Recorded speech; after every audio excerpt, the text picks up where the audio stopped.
Today's show is brought to you by homebrewsupply.com. Homebrew Supply is your one-stop shop for brew day ingredients, recipes, equipment, and more.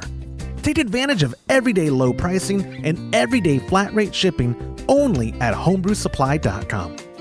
Go to homebrewsupply.com right now and use our promo code HHH to get 5% off your order. homebrewsupply.com. Let us help make your brew day better.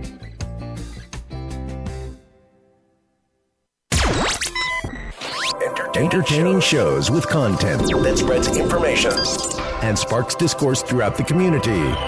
This is the Pearl Media Network. Filling growlers, how to lower your ABV, fluctuating mash temperatures, and what is base beer. This is Homebrew Happy Hour, episode 209.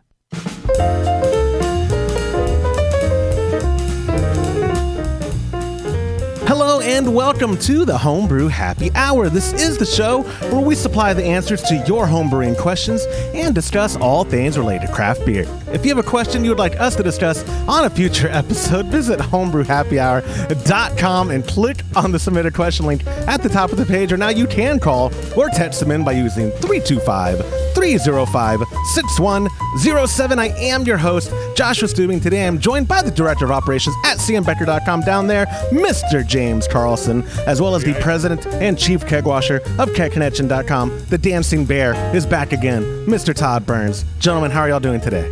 Good. How are you? Doing good. It's been good. A productive day.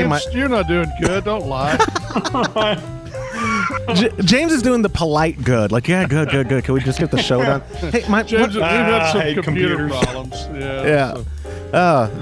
It wouldn't be a week up at headquarters without some problems. And I say that. James is at headquarters every day. So. Was Josh... Well, have you ever... Was Josh done an update and it Oh no! Was it the inventory software or was it just the? No, it was Windows Update. Oh, and then I updated it and then it rebooted and it said no Windows software. Oh no! Has Josh been around the computer with a beer? Oh, ha! That's funny, but no, I haven't. Hold on, let me let my dog down real quick.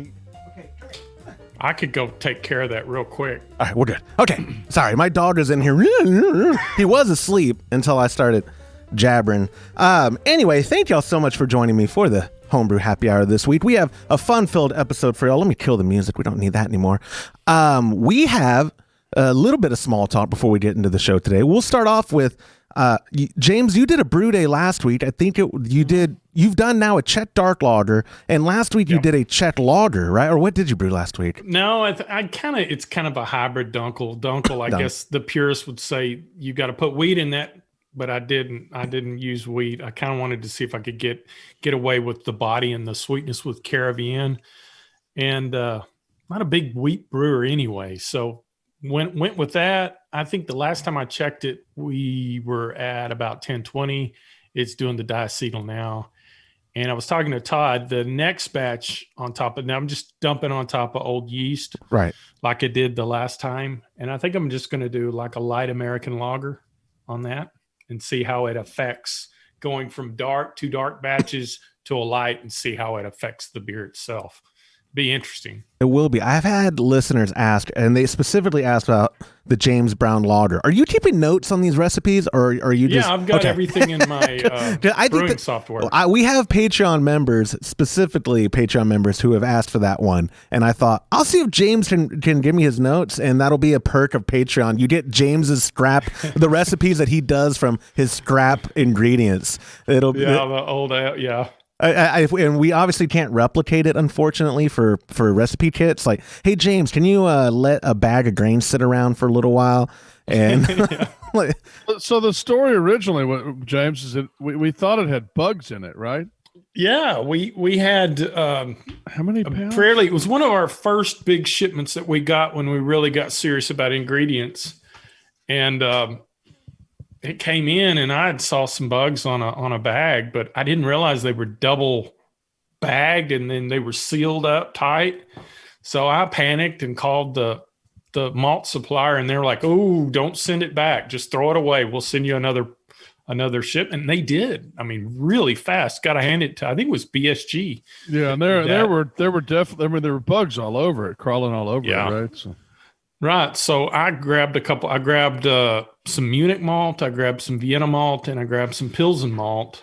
And I thought, it's kind of in the middle of the stack, and pulled it out, took it home, and started sorting through it. And there wasn't any bugs on the inside. I mean, I went through a bucket by bucket going through it, because usually if it's infested, you'll have holes in the kernels, and they'll be everywhere. And we're okay if it had a few bugs in it, James. We don't. We would have drank. It was good. That's going to be sanitized. That's going to be really hard to replicate, but we're okay with it, right, Josh? Yeah, James Brown protein lager. Yeah, that's okay. We're okay. Every time there's buds around, Todd's just like, oh, that's just protein. Oh, that's just protein. And well, that oddly enough, that was a pretty simple recipe. It was Pilsen malt for the base, and then we did a little Caravienne. A Carafa too, and I think I added a little Munich malt. That's it. Real simple. Right. Do you remember what you pitched for the yeast? Was it Harvest? Harvest, yeah. Okay, because I think we've had some extra Harvest. It's going to be the same answer every time, Josh. Well, actually, originally I had pitched the Czech strain that Imperial uses, but it was fairly old, and I wasn't real certain about it. So came back to work Monday, and it hadn't moved a digit. And it was almost 4 months old. I knew better. Right. So I just repitched Harvest. You say you knew better, but again, you waste not, my friend. I know you. I didn't want to use any of the new product, but this was old, so I pitched 6 bags.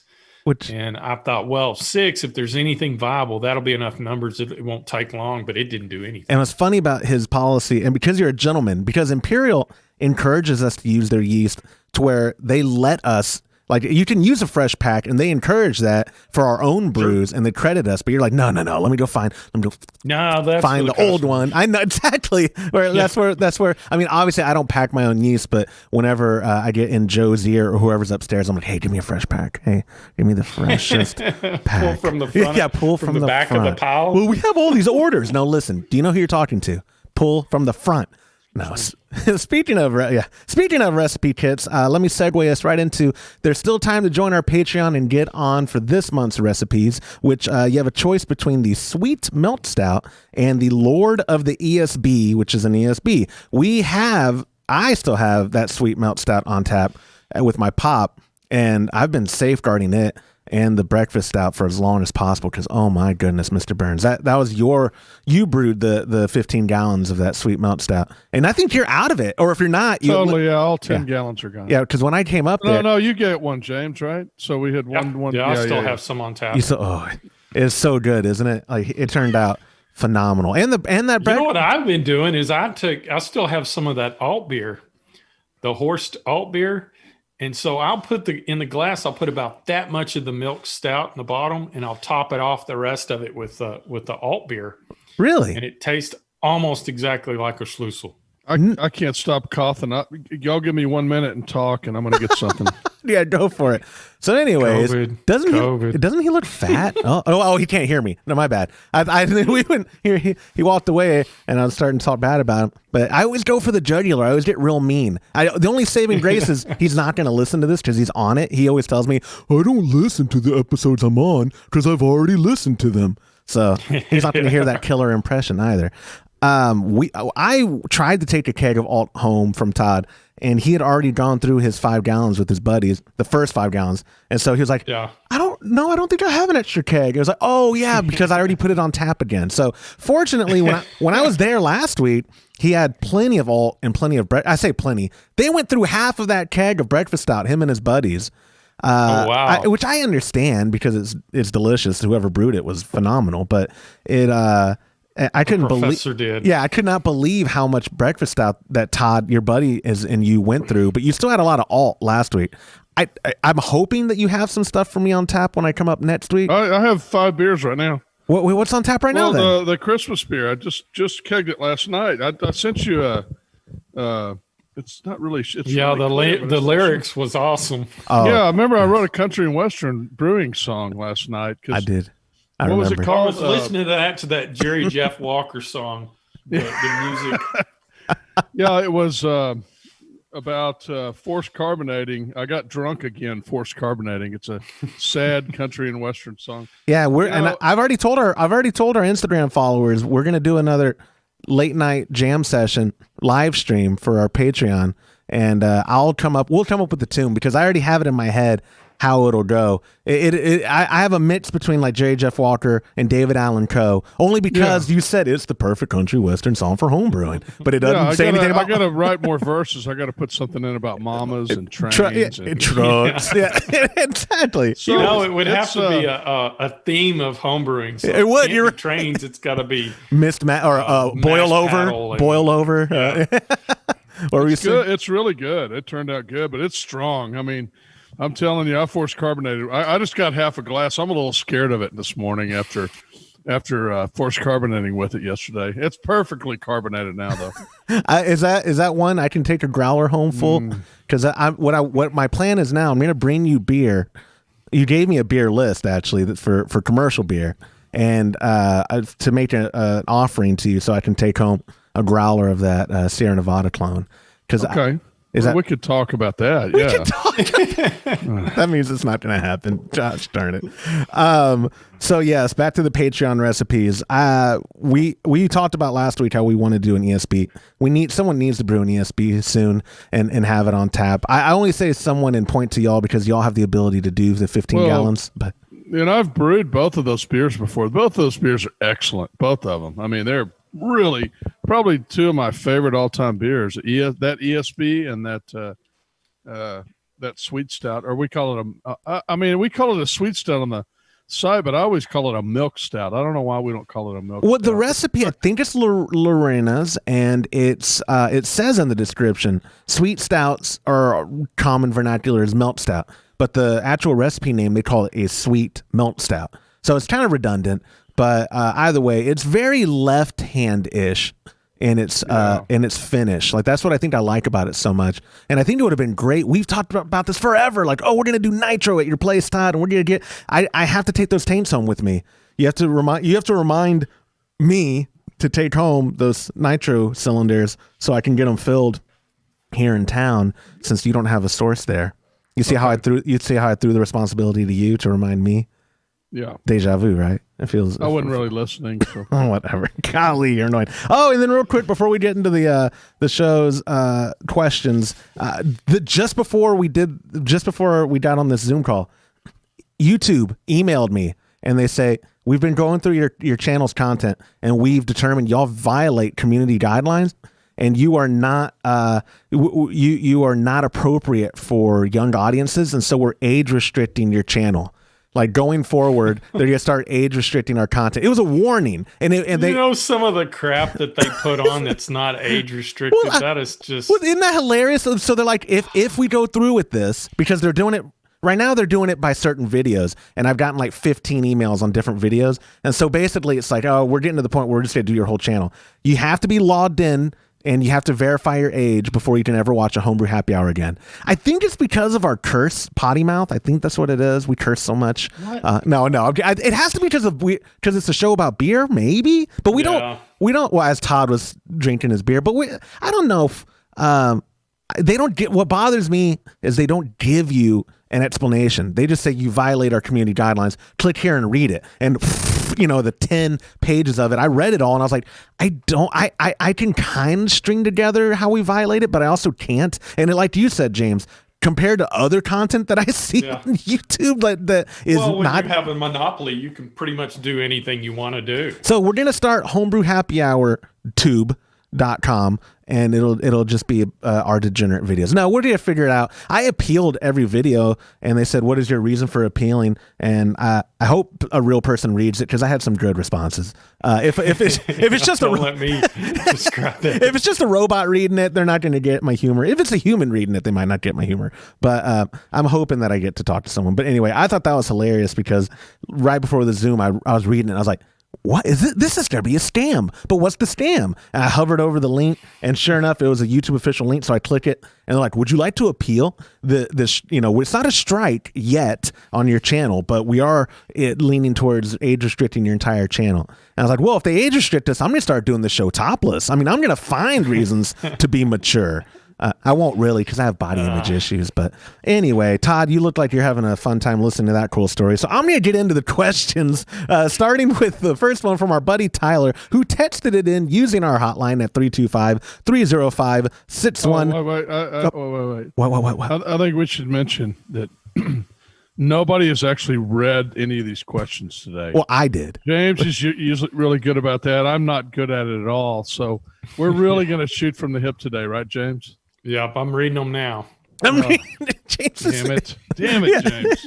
So okay, go ahead. Our first one, who came from Tyler, who again texted it in. That is always an option, guys, at 325-305-6107. He wrote, Josh, I have a new kegerator with one tap on it. If I want to fill growlers from my tap, what do I need to know? Can I just pour straight in, or do I need something on my tap? Do I fill all the way to the top, or do I leave some space? Love your podcast, Tyler. I like the question because we've all filled growlers, and we all, I think, do our own different method, and none of it is, you don't have to overthink it.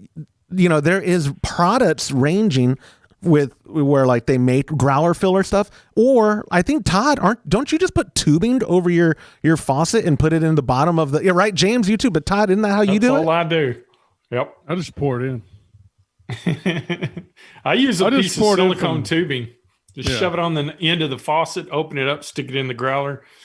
Done. Well, I shouldn't say I poured it. I pour it like you pour a beer. I pour it on the side so it goes down, cascades down the side, fills it up, and then I close it up. I mean, I'm always going to drink it like that night. So. Oh, but you don't even tubing on yours. I didn't know that. You just have at the V10 and right at the bottom, you put the lip of the growler on it. And then when I filled a growler 4 years ago, I think that's how I did. I never filled growlers. I forget you don't share. No, you do. You share your beer, but I do. But I usually bottle it if I'm going to share, because I got a Blickman beer gun. I mean, I have like 10 growlers. I should give people growlers because I never use them. Hey, you know what's funny about Todd not using growlers? Let me digress for a second and tell one of my favorite stories. We were working the Great American Beer Festival. Yeah, you're laughing. I still have that growler. And it's collecting dust. So James, we were selling at the 2013 Great American Beer Festival, like bottle openers, and we were handing out pamphlets about kegging beer and stuff. It's Great American Beer Festival, live and learn. It's not worth showing at because everyone's plastered and no one's interested in your products. But degenerate drunks. Degenerate drunks. No they are. Yeah, right. You don't know what we're talking about, obviously. But the vendors right next to us decided they wanted to leave early, but it's a bad look on you if you abandon ship before the show's over. So they're like, hey, if y'all take over our spot and just move some of your stuff into it, we'll give you a couple of growlers. They told Todd this, and Todd was like, that'd be great. I'd love a couple of growlers. Well, me and a guy named Ben, who used to be our sales manager, and our bookkeeper, who's still with the company, Josh Brown, all came back from like grabbing food, and there are these two nice growlers on the table. And they run over there and they grab the growlers and they're like, oh, this is sweet. This is mine. And Josh, this is mine. And I was like, I think I remember Todd getting those from those people. I'm pretty sure they're his. And they're like, oh, yeah, you're just saying that because you didn't get one, idiot. And that's Todd comes back. I tell Todd while they're not there. And he goes, oh, okay, this is going to be good. Watch this. I would have loved to see this. You would have loved it, especially because you know Josh Brown. So he waits until Josh Brown comes back, and Josh is kind of hidden his under the table or something. And so Todd acts like he just, oh, is that the growler? Is that the growler? Whatever the vendor, I forget. I always say it was Adventures, but Todd, you correct me. It was like Homebrew Ohio or somebody. I don't remember. Either way, but he's like, is that the growler that so and so left us? And Josh goes, say what? And Tom's like, oh, this is so great. Thank you so much. This is going to be wonderful. And he's just like rumming it in. And the best part of the story is that growler, both of them, are in Todd's storage, never been used once. They're collecting dust. Every time I come over to the barn, I find them, and you have not used them a single time at all. It's I say it's the best. They're nice. They're mini keg growlers. I mean, they're very I've nice. Seen those. Those are really nice. Very nice. It's got the faucet on the top. You can, yeah. Josh, next time you're here, I want to give you one, but you have to show it to Josh Brown. Say, remember that growler that those people gave us? Yeah. Let me take it to the office, and I'll just be like, yeah, give me one, and I'll set it on my shelf by my desk. Gosh, that's even better. And just be like, look, do you remember these? I think this was from Great American Beer Festival. He'll probably be like, I don't know what you're talking about. But anyway, man, he'll bring it up. Hey, where'd you get that? Hey, where'd you get that? All right, I digress. Todd gave it to me. Well, I have the benefit of having really cool V3S bent nozzle faucets, and so I can use like 1/4-inch tubing very easy on there and go right to the bottom of our growler and fill from there. I'm pretty sure that's what my pop still does, because he's the only one who's using growlers when he takes them to poker night every week in a half-gallon increment and doesn't save any for me. Yeah, maybe you should get rid of all your growlers. On second thought. Yeah, you're right. Just hide them. Growlers are the devil. No, but that's what we've always done. Like between the three of us, we don't have any special concoction. Can you think of a reason, guys, why the way we do it would be detrimental? I mean, I can't, because I've never had any issues. But like Todd said, we're not filling growlers rather for the long haul. It's for that night or a 24-hour period tops. If if you're trying to preserve it, you're going to have to get one of those like growler work ones with CO2, right? I mean, that's the only other thing I can think of. I don't know. I told you guys I filled that Fredericksburg brewing growler up with that Belgian ale. That's right. Because it was almost the end of the keg. And I thought, I'll just see. And I filled it all the way to the top. I left about a 1/2 inch of headspace, locked it down, put it in my fridge. 3 months later, it still had carbonation. Yeah, that is impressive. Yeah, I mean, I would, if I was going to fill a growler, I would definitely purge it first, because you've already got CO2 there anyway. So take the cap off, put your hand around it, shoot it down to the bottom and purge it really good, and then fill it. And then you got carbonation coming out of the beer as well. So he asked if you should fill it all the way. I think you do want to fill it all the way so that you've literally got a little foam coming out, because that's not allowed. That's pushing CO2 out, and then cap it. And I would imagine it would last longer than you think it would, but I don't know. I don't ever use them. I don't know. What I would do if I was ever going to use one. If I was going to growler, or I keep saying that like it's a verb. Back in my day when I would growler, now canning is all the thing now, and I know that they also, when they're doing crowlers, fill it all the way to the top, a little overflow, and put it on there up top. No, and they purge it as well. When I'm in brew pubs and I see them doing them, they always purge them with CO2. Yeah, I think that was the first time. Weren't we together the first time we saw a crowler in use at Aqua Brew? That like 2 or 3 years ago, and I think first it was time Aqua Brew. I saw one was in Fredericksburg at that place. Yep. Yeah. And I didn't know that. Oh, they can to go there at Fredericksburg? Yeah. Oh, I didn't. Yeah, I got you one. Remember? Oh, you did the alt. That's right. You did bring about the alt. That's right. I totally forgot. My wife and I were going to go to Fredericksburg next week for our anniversary. We're going to the beach now instead, because we were worried if lockdowns happen. In Fredericksburg, if lockdown happened, you can't enjoy anything in Fredericksburg. And we would just be at the very expensive Airbnb. At the beach, the Airbnb was cheap. And if they lock down the city, you can still walk on the beach. So, but anyway, that just reminded me, because I haven't actually been to that brewery yet. And I've been very envious of y'all, because y'all have told me, like, as far as the facilities are, that it's phenomenal. It's the most beautiful thing I've ever seen. Spared no expense either, right? Like, yeah, it's unbelievable. I need to get out there. So went into that. Covering, I think we covered most of Tyler's question. You can pour it straight in. You don't need something on your tap. There are people who swear by those faucets that are modular and have this add-on and this or this. That's marketing, baby. They're getting you to buy stuff. You don't need that. If you can get some tubing that fits on it, I recommend the tubing, just because then you can push it all the way to the bottom. For me, it might be a mind over matter thing. It seems to help with the foam when I do it that way. Todd has the benefit of a flow control faucet, so he can always restrict during the pour to prevent the foam, but I have to adjust my PSI or whatever. So the tubing just helps me. You don't have flow control faucets at home? I don't have flow control faucets. Neither does James. What do you knew What's this? What's wrong with you people?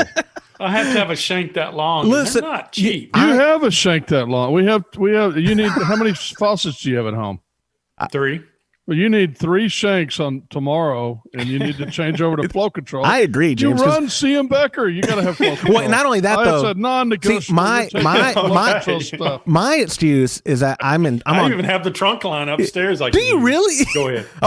My excuse is that I'm on towers. James, you're in a teaser, right? Like you're not on. I've got a kegerator with the trunk line coming out, going into shanks, going through the wall. That's what I mean. So you have no excuse. Yeah. You have no. Yeah. You're just being cheap. Mirror. He's gonna have flow control. He needs it. Yeah. He needs. Yeah. Control. I didn't know for Christmas, and I know my dad listens. If you don't want a lot of a big something for Christmas, you better tell me now. But if you don't have the space for it, but I want to build out a keezer and I want to put V10s on it. That is the goal. But right now with our towers, I could do 2, I guess, total, 1 on each tower, because we have two faucet towers. I can't do 2 V10s on both of them just because they're the 3-inch cylinder with the 2s. Sounds like you need a new tower. It sounds like I need a new tower. You need a 4-inch tower. You need to get a 15-gallon or 20-gallon conical with a cooler. Oh, yeah, that's the first buy. And a Herm setup. And dude, You're preaching to the choir, man.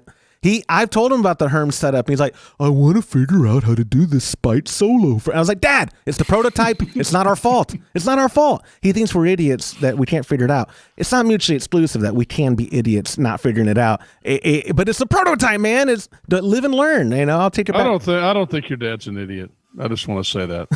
Yeah. Anyway, thanks, Tyler, for submitting your question to the show. That reminds me that if and when we take your question on a future episode, we do give you a $25 gift card to catconnection.com, courtesy of Mr. Burns. Thank you, my friend, for submitting that question. Moving on to question number 2, came from our buddy Michael, who used the submission form at homebrewhappyhour.com. Michael wrote in, hey, gents, y'all have taught me, or you all, he doesn't say y'all. I did that, my bad. You all have taught me so much in your videos, so now I tune in every week. Thank you for that. As a new home brewer, I would like to know how I can tone down the ABV of any recipe kit if I wanted to. Is there a formula I can use, such as less of this means lower ABV, or does it depend on all the ingredients that are being used?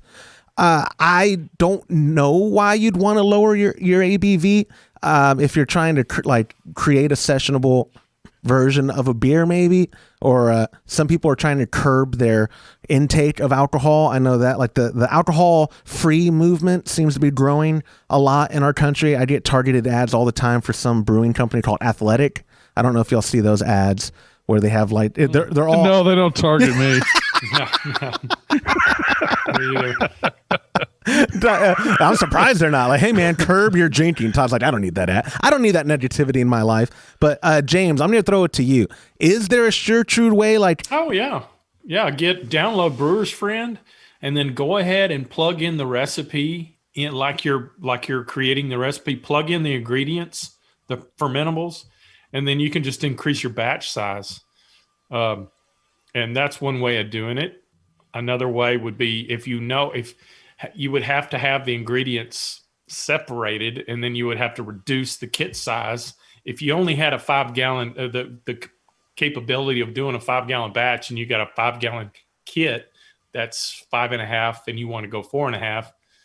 I mean, you can remove some of those fermentables, or yeah, I mean, beer. Everything you're talking about there is when you say how do you decrease it, it's just the fermentables. It's not all the ingredients. It's just the grains, or if you had sugar or anything like that. So you got to decrease those. But when you decrease those, it's going to throw off your hop balance for a particular style. I mean, I don't know how much you want to decrease it. I mean, if you want to decrease it 10%, you're probably not going to tell. If you want to decrease it 50%, it's going to be a lot hoppier unless you cut the hops as well, right, James? I mean, you'd have to balance it back out.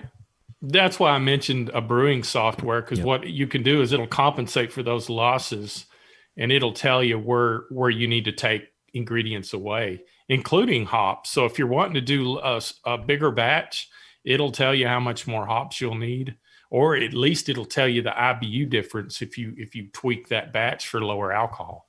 Yeah, I wouldn't even think about doing this without software, right? Especially because we're living in the greatest time ever to be a home brewer, that we have supercomputers in our pockets, and I can just pull up Brewer's Friend. I always pull up the website. The app's not that great, but plug in your information. You tell it what you want to do, and it tells you what to do, and it's right.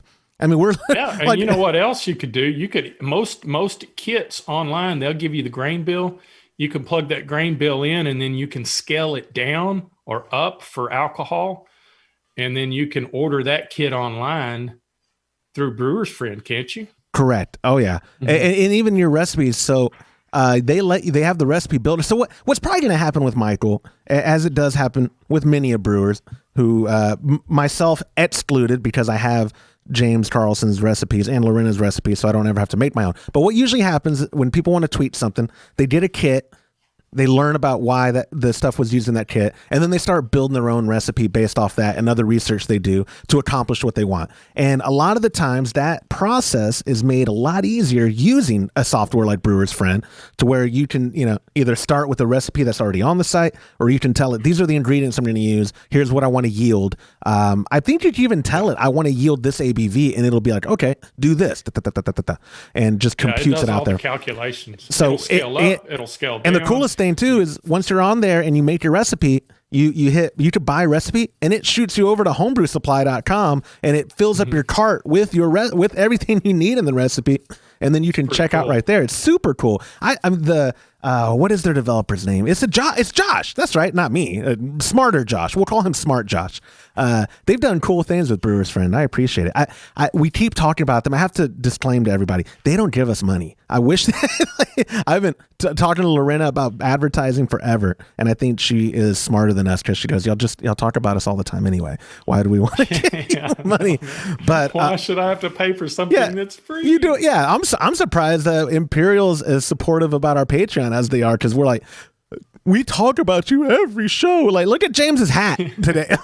I think I was wearing their shirt last week's episode. But that is the thing, though. I'm digressing a little again. We don't recommend things unless we believe in them, like, for sure. Like, we're very straightforward about that. Where we want to be very transparent with people. Like, again, unless of course like Budweiser came and bought us out, then I would totally be a shill for AB and Bev and only talk. This would be the Budweiser show, but because it's not beneath me. But anyway, Todd, I don't know if you have anything to add to this, except I can't imagine you've ever decreased the ABV of any beers on purpose. We actually have. On purpose? Yeah. Well, why? To increase the yield. Oh, that's right. I've been there when y'all have done that. But your goal wasn't to decrease the ABV; it was to increase the yield, and that was a byproduct of that. Yeah. I mean, our efficiency was high. Right.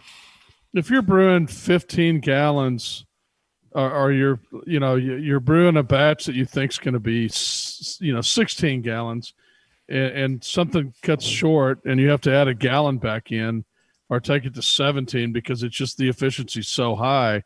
Yeah, I guess that is a problem, James. It had too much alcohol. We were trying to decrease the alcohol level. Yeah, remember that. I don't know if it was the first or the second time we used your machine.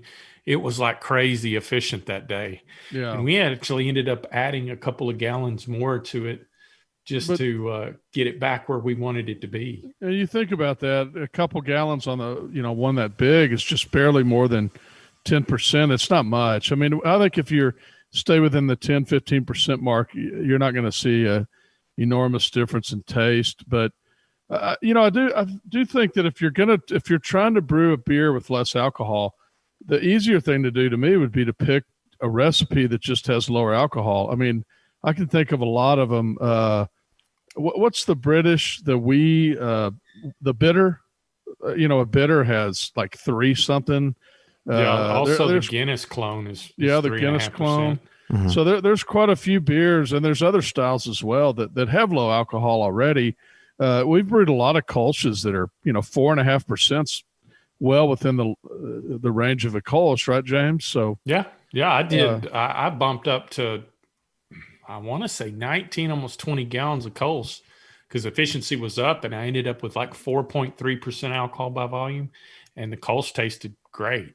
And it was wonderful because I didn't get blotto Kolsch is a good session beer. So the lower the alcohol, the better, I think. You know, this Sierra Nevada Christmas clone that I had half a beer of because my throat was bothering me. It is not low alcohol. I learned that, as I mentioned earlier in the podcast last night. It will bite you if you're not careful, James. I should warn you before you get your Okay. Intoxicated, Wild Force carbonated. Well, that I've got in the conical right now. If it finishes completely out, it'll be 6.5%. Dang. And no, I was just say, dang, this would be a hopping Christmas party. But no, it's not, because we're not doing a Christmas party. I think COVID probably has canceled it. Because of it is probably best. I'm just still trying to find a way to get y'all's beer into my belly, because that's always been the way I get y'all's beer into my belly is like, oh, y'all got to brew for the Christmas party, and y'all like, yeah, Josh is real, he's real looking forward to this Christmas party. Nope, just y'all's beer. But I'll be up there next week, and now that I know Todd has all these beers on tap, it's going to be a good trip. I have 7 to 9 people this weekend hunting. Oh, shut up. Please don't So I tell would me that. not expect to have a lot of beer left when they're gone. Why do you do that to me? Huh? No, nothing. I mean, it's not my beer. I'm very entitled, as most listeners already know by now. It's just, it always say, don't give me that look. Oh, yes, you are. I think, you guys have been on a roll with good beer lately. James, you have, but specifically Todd, you've been on like an 18-month roll of just. Well, I don't agree. I think James has brewed some very good beers lately. Oh no, he has. I just mean you've been on the longest streak. Yeah, I don't think Todd hasn't even had a failed batch of beer. Oh, I actually this was the closest one because I had all those issues that day, and I tasted it like yesterday, and I was like, oh, what's that off taste? What's that off taste? And I was freaking out, and I was like, how could I possibly have oxygenated it? It's been closed the whole time. That's not possible. What's that off taste? And I swear I carbonated it, and it tastes perfect. It was just hilarious. Not having any carbonation. It needed that carbonic acid. Carbonic acid. Yeah, that particular style, that really hoppy Christmas beer really needed carbonation on it. That's what the problem was. What's funny about like carbonic acid and stuff, when we were tasting like the breakfast stout, pardon me, I had a brain fart there. That is a style that tasted great without any carbonation, and that's what I liked because I was like, oh, we're not going to mess up this carbonation because it'll still taste fine. Like Todd won't be able to go, oh, is that carbon enough? Now, fortunately, I think we nailed it with carbonation on the breakfast stout. I think it came out good. Todd, you complimented it when I brought it up, like because you were going to see if you needed to keep carbonating it or not. I mean, a breakfast stout could be, you could carbonate it to a level equivalent to 8 psi or 7 psi. That'd be great because those beers traditionally have been served at a lower carbonation level. Right. That's why I need to just stick to brewing those so you don't check, because you kind of get after us if the carbonation's not right. And I think James has PTSD from how you've gotten onto him about carbonation. I've seen people are. It's just, you remember when we had the party and we overcarbonated 3 beers out of the 9. I mean, they were year just before same problem, but we had commercial beer. Yeah. Your 50th they weren't birthday. just overcarbonated. They were like, if you could get them to pour out of a flow control faucet, and you took a sip, it was just like boom. It's just like that beer I have in my fridge that I use sugar to carbonate. It is so overcarbonated. So. Absolutely. But again, you just let it sit for a little bit and then and mellows out. But absolutely. Anyways, Michael, thank you so much for submitting your question. Moving on to our third question of the show, came from our buddy Scott, who also used the submission form at homebrewhappyhour.com. Scott wrote, I have a question about mash temperatures. I usually do single infusion mashes, and I skip the mash out step. My mash tun can hold within 1 degree for an hour when closed. At the end of the mash, I open it so I can recirculate to do a Vorloff for 10 minutes to clarify the wort. During this process, I usually lose about 5 to 10 degrees, sometimes getting down into the mid 140s. The temperature goes back up when I start sparging with 170-degree water. Is there any negative impact of losing mash temperature when I do this? If I did a higher mash for a higher body brew, will this reactivate the lower temp enzymes and lead to a drier beer? Thanks. Love the show. Scott from Maryland. James, you are all about temperature during the mash. Yeah. You do step mash. I'm not. Oh, no. This guy. Oh, you're right. No, you're right. My bad. No, my bad. Todd, I'm going to throw it to you because you're right. Todd is I rewatched the Cooler Brew video because it's part of that email YouTube was showing me some of the analytics at the bottom of some of our recent videos, and that Cooler Brew video had this month like an extra 21,000 views on it or something. It was like one of our most watched one, and I watched it, and I don't know in the video if we addressed it, but every other shot Todd has his thermometer like, I think it's time to check the temperature. I think it's time to check the temperature. So Todd, what do you think about Scott's question and mash temperatures fluctuating? I like thermometers, so I do use them a lot. But I will say this: I think you're worrying about it too much. I think that if Splitting hairs, if you've already gone through the whole process and then you're just vorlaughing at the end and it drops down to 145, people will crucify me on this answer, but I don't think you would ever be able to tell the difference. I think, soon after that, you're going to be bringing it back up and even hotter than that. The only thing is, it doesn't really matter. I mean, no, I don't think it's going to matter. I think you're fine. Yeah. Yeah. You have to look at it this way. You have enzymes and you have starches that turn into sugars. You can't just turn them magically back into other types of sugars after the conversion's taken place. So I don't worry about it. Do your Vorloff, get it clear, and then sparge. I'm going to see if I can replicate the sound of people emailing us right now saying, actually, guys, here's why it matters. And I don't know what I activated on this computer doing all that. Shouldn't have joked around. Something's going on. If you did that at the start of the mash, there would be some differences there. But after you've done everything and you've done your gravity readings and you're where you need to be, I think you're just fine. Yeah, no, thanks for clarifying that, because you're right. It would, depending on where you're at, it would affect it. So, that was a very good distinction to make, because you're right. At the beginning of it, you need that constant, and that's fantastic. If the Cooler Brew holds it well. I think one of the things I remember the most about that Brew Day video that we did is how surprised y'all were, because that was our first time using the Cooler Brew. I was shocked. You were shocked because James showed. Because I think, didn't we talk about a 4 or 5, 6 degree loss in temp? And it was like 1 or 2. It was 1.5 or 2. And because, and Todd, this was the one time you weren't at the helm of the thermometer, because James said like, it was 151 or whatever. And you're like, I think you thought he was fluffing it for the camera, like, because we were recording, and you're like, James, you don't got to lie, man. We can edit this out. And he goes, no, look. And you're like, I'll be damned. After you put on your readers, you put on your glasses, and you go, oh, I'll be damned.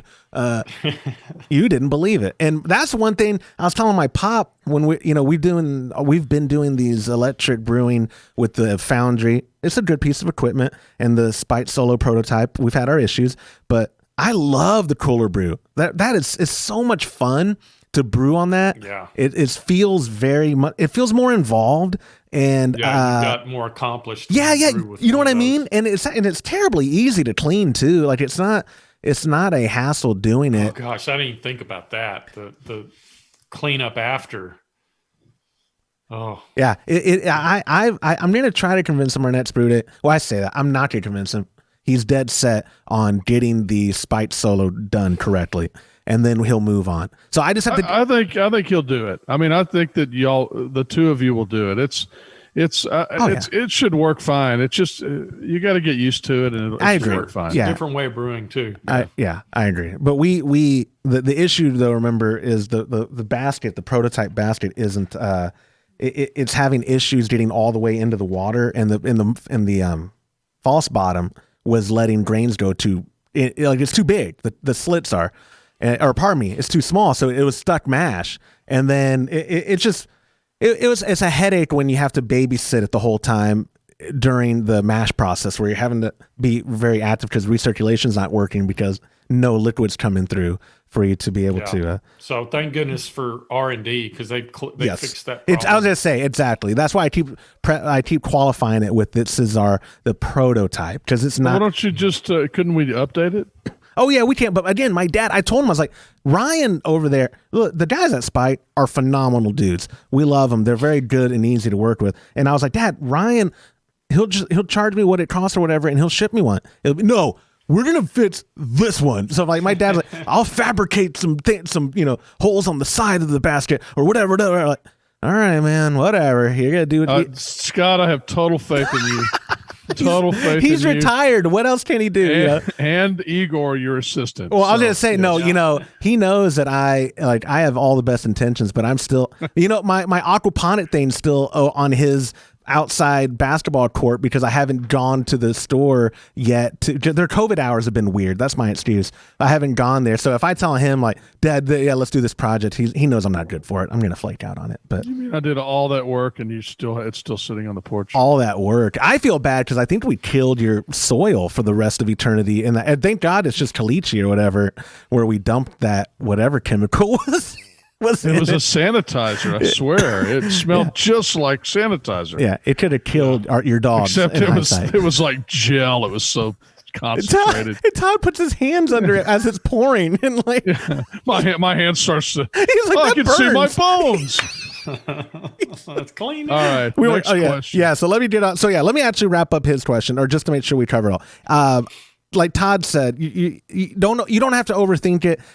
If you're where it's happening as you have described it, we don't believe there's going to be a noticeable negative impact. Agreed? No.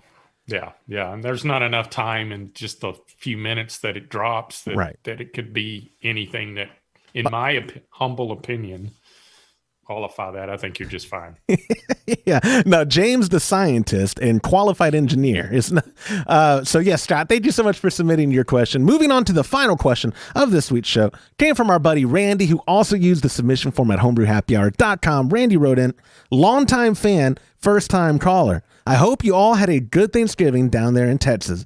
While I have been listening to your show for a while, I haven't been brewing for much longer. Something that has confused me is the term base beer. You all have actually used it before when talking about why you don't like very hoppy beers because they can mask the base beer. Can you explain what you mean by base beer and what you consider base beer to be? I believe I understand it to be the wort plus the bittering hops, but I can't actually find an easy explanation online.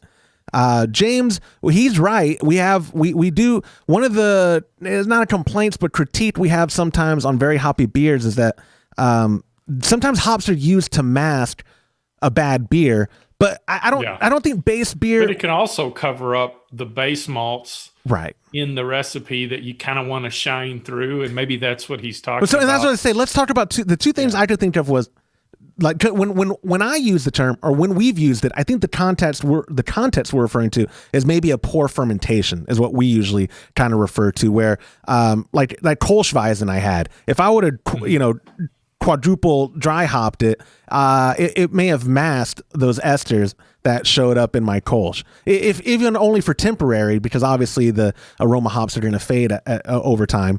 But for that first few pours, people will be like, wow, this is a really good hoppy blonde or whatever, and maybe have masked it a little. But can you talk about the base malts and what we mean by base beer sometimes when we talk about it, and how hops sometimes are used to mask that? Yeah, I'm personally talked about base malts and the base malt profile. In other words, the core ingredients of that beer that you kind of want to taste those too. But if you overpower it with hops, then you cover that up and you don't get to experience a balanced beer. Wouldn't you agree, Todd? No, I would. I don't ever remember specifically using the term base beer. I don't know that. He didn't. I don't really know that term. I don't. Yeah, I don't. I have to go back if that's the actual phrase we've used. What I'm thinking of, because I know we've talked about it frequently. The only thing I can think of is how we've talked about the concept of hops masking a bad beer. I don't remember the term base necessarily, but a bad beer. And what we kind of mean by that is like what James is talking about, like if the aroma hops weren't there to cover it, it would be less than stellar. And sometimes our critique is that the overwhelming presence of hops is misconstrued as a flavor, or no, now I'm saying that wrong because it is a flavor. But I guess this question kind of stumps me. Yeah, I think it covers up anything other than the hops that you would perceive or taste in the beer. That's kind of hidden by the overwhelming aromatics and bitterness of hops. There's some other good stuff in beer besides hops that people like to taste. Like me, I'd like a balanced beer where you get the hops, the bitterness, the aromatics, the malts. The whole profile of the beer is appreciated better when it's in balance. This is my opinion. Right, and that's people will disagree with me, but that's my opinion. No, and I think that's important to say the balanced and qualify it like you did, that you want all these components present in the final beer. You, by you, I mean us, like you and me specifically, and Todd, where there are instances sometimes where it's way too malty, and it masked anything else that beer might have supposed to shown. And then same with the hops, where sometimes, and we obviously are doing it in good fun with IPAs, because there are IPAs we like and enjoy and buy and drink. Absolutely. The Community Mosaic is one of my top beers. And that, speaking of boozy beers, isn't that one like 7-something, Todd? That Community Mosaic, I think it's up there. I think it's higher than that. I think it's close to, it may be right around 8. But in fact, I stopped buying it because I really liked it, and I was like, "Damn, I can't even drink one of these without getting tipsy," you know. But the taste, the flavor is so good on it. Mosaic, it's so good. Mosaic is such a good hop. Well, we brewed one a while back. Yep. Sorry, I cut you off. It was Mosaic IPA, and we didn't make it quite as high of alcohol, and it was damn good. I really enjoyed that beer. I actually enjoyed it. And I enjoy aromatic hops and flavor hops. It's just the heavy bittering that I don't really care for. And I think, people people test, like you can take a Lone Star and test the effects of hops, and that's how people do hop testing on beer, isn't it? Is they take a very straightforward American lager, and they have their hops, and they dry hop into it to see what aroma. Clay, a friend of the show, he uses Bud Light, and he used Bud Light bottles, puts different types of hops in it, and recaps the bottles and puts it in the fridge, and then he'll write on the bottle which hop it is, and that's how he would formulate recipes. And I only bring that up because that. You can do that, like not that we're recommending Bud Light or Lone Star or whatever, but with a very straightforward beer that is, I would argue those are very balanced beers, whether you like the taste of them or not. Flavor neutral. Flavor neutral, there you go. Yes. Flavor, you're right. Those are both true. They're balanced and flavor neutral.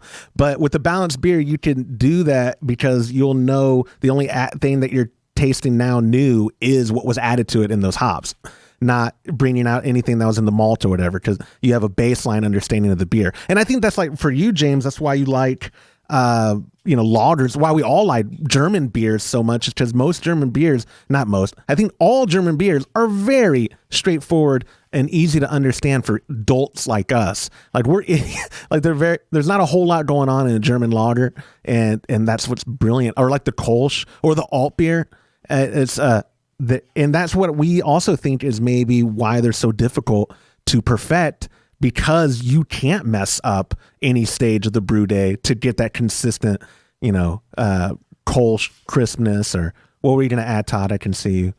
No, I keep thinking about your statement about Bud Light being balanced. Or Budweiser. I don't think it is balanced. I think that they have removed hops out of it for years and years, and it doesn't have enough hops in it.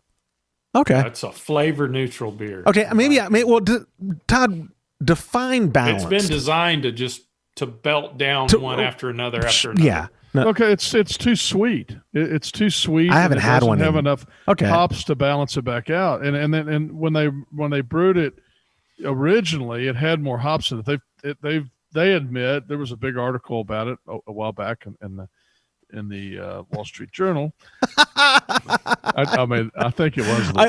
It may not have been, but it was a big article about how they had frozen them and then they actually tasted them 20 years later, and they had them from a whole bunch of different years, and they could tell that it was less and less hoppy as you went through the 20 or 30 years or however long they had done that.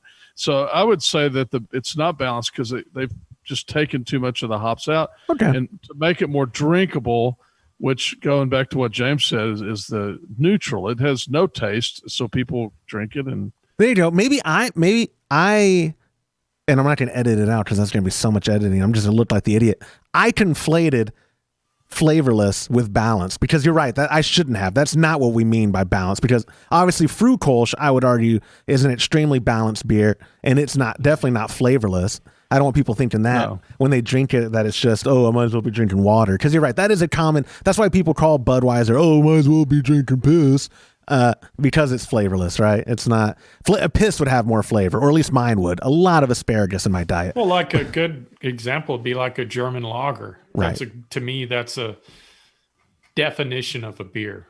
But I don't know, is piss real sweet? Josh, we'll have to defer to you on that. I don't know, man. Oh, okay. Let's compare our search histories and see who's weirder and who we should ask that question to. I'm kidding. Todd knows how to use incognito mode. Anyway, so moving on. To wrap up his question, it is if we've ever used the term base beer, I think like what James is talking about, I don't think there is an all-encompassing thing for base beer. What he just means is that sometimes they are cheap or sloppy with their base malt, and they're using hops to mask that and give the presence of flavor or the impression that it's a premium beer, when really they're just throwing a crap ton of hops on it, right? Like, more or less, or am I putting words in your mouth? Or I think my personal description of a base beer or base malts will be the ingredients, the main ingredients, the malted portion that created that beer. I would like to be able to taste that as well as the hops and the bitterness. So if you cover it up with hops, you don't get to taste more of what's going on in the beer than you normally wouldn't. So, all right, I'm going to wrap up this question then with a question. Todd, and then James after. What is the most balanced beer you can think of? Like, if you were to go, this is the most balanced commercial beer that you can buy, what would you recommend? Off the top of my head, yes. I don't know. Shooting from the hip. The most balanced beer. I mean, it all would say depends a on the Fat Tire. style. Oh, that was a good. I had three, and the Fat Tire was one of them. Yeah. Fat Tire is like the Just think about it. most Fat Tire, balanced you can amber taste ale. The bitterness, you can taste the malt, the aroma, you can taste the body, the profile, the aromatics, everything. It's a very hard beer to replicate. Yes, Todd. I'd have to say a 90-minute IPA. That's a good choice too. That was a joke. That's why I said that's why I said it like that. Was that not, my sarcasm didn't come through? That's a good choice too. For a second, I thought you were serious, and I was like, "Did you not see my? You just said did you not see my eyes? That was a good choice too." I don't have my glasses on. So. I can't see you. You're just a big. I'll just see little slits. That's how my eyes are. What's yours? For me, Pilsner or Quell, I think is it for me the most, like, because it is also like I think people don't like that is. I don't want to spark any arguments because we have a big growing in Germany right now. But some people would say that that's the original Pilsner. I know that's their marketing. I know, but Pilsners obviously are from that area. Whether it was a German or some other Bavarian type person in that area who made a Pilsner, that's to be debated. But I think Pilsner Urquell has perfected the Pilsner. It's got that Pilsen bite that I just can't reproduce. It is so good. I love that beer. Another one is that milk stout. To me, it has all the different flavors, and it's nothing's overbearing in it. Even though it's a very strong beer. Yeah, you could pick each one out. Yeah, you're talking about the left hands? Yeah. Yeah. That is when beer. Yeah, and I guess a balanced it's so subjective. I mean, it is very subjective. As is anything, but like the better question would have. We'll have to do an episode. Well, I mean, a hophead may say they may give you an IPA because to them, balanced means it has a lot of hops in it. Right, and that they can eat like the aroma is so perfectly done that they can tell you that mosaic or whatever in it. Yeah, but we have to maybe do an episode, or we did ask this a bunch where another people want our recommendation. Sam Adams. Boston Lager's a good balanced beer. That is each thing out in it. No, you're right. That is probably. I'm trying to think of before I hyperbolize and go. That's probably the best American lager I can think of. But I'm trying to think of who. It's a damn good what lager. Other? Really is. What other? Maybe. Well, no. I'll just say Yingling, but Todd's clone is what I have in my head as Yingling, and it's better than Yingling. I don't think it's smoother than it's smoother than I think I take a Sam Adams bottled over a Yingling bottled, but anyway. So with that being said, we appreciate you. Sorry, Ray, if that I kind of fluffing on that one just because I don't have a good answer for if we ever used base beer, I apologize. We have to watch how we word things or how we say it going forward. But the only time I've ever heard something like that used, and I don't know if exactly what he said was base beer, but the people that brewed the yeast manufacturers do a beer to replicate the yeast in, and I think we just lost Josh. No, I'm here. And they call it they have a weird name for it like that, but I don't remember now. I was off camera scolding my dog. He chewed through another table. I turned my head for 3 seconds. I thought he was asleep, and he was underneath my feet getting the USB-C cable. He's a lab puppy. That's his job. I'm taking him back. Oh, it just gets worse. I'm taking him back. I'm done. Bring him here. I'll take him. Yeah, no, I know you would. I told Christy that because he is pissing the girls off. Oh, he's pissing them off. I said, honey, we knew that a lab puppy would do that. And my 3-year-old's like, that doggy's trying to eat me because he's like nipping at her dress and whatever. But my kids, they love him, but they also hate him. But he just chewed through another cable, so I'm going to have to go on Amazon right after this and order me another USB-C cable. Darn it. Yeah, I've totally lost it where I'm at. But thank you so much, Randy, for submitting your question. Again, before we wrap up the show, reminding y'all when we take your question on a future episode, we give you a $25 gift card to catconnection.com. You can email them at homebrew.happyhour.com. Click on the submit a question link at the top of the page, or again, you can call or text them to 325-305-6107. My friends, thank you so much for joining me this week. I appreciate y'all's time. I know it's still like we kind of talked about briefly at the top. James, you're a saint for carving out some time to do the show because I know how much you have on your plate. Oh, I needed the break. I was getting aggravated. You know what? I think it actually helped you. I've noticed that you've gotten relaxed during the show. That's good. I'm glad that we could provide that for you. We were able to get all the orders shipped out right before I was able. That's why I was late to the podcast. Dang. I think it's funny how when I'm talking to James, I'm looking down. He's down there. Yeah, and then I'm looking over. It's like that opening scene of the Brady Bunch. Remember that? Oh, hey, James. Hey there. No, hey, Todd. Yeah. All right. Anyways, I'm wrapping up the show. Thank you guys so much. I'll see you on next week. Bye. Yeah. And that will do it for this episode of the Homebrew Happy Hour. If you have a question you would like us to discuss on a future episode, you can go to homebrewhappyhour.com and click on that submit a question link at the top of the page, or now you can call or text them in by using 325-305-6107. Thank you to our show's sponsor, homebrewsupply.com, for supporting us and the homebrewing community.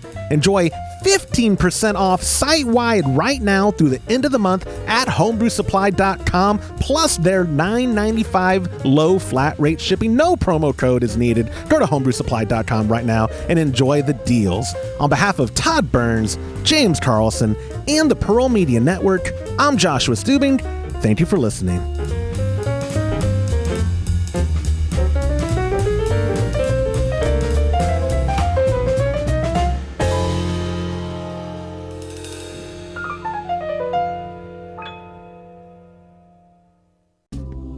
This program is made possible by the checkbook of Mr. Todd Burns and by contributions to our newly launched Patreon by viewers like you. Visit patreon.com/homebrew happy hour and join our community. Thank you.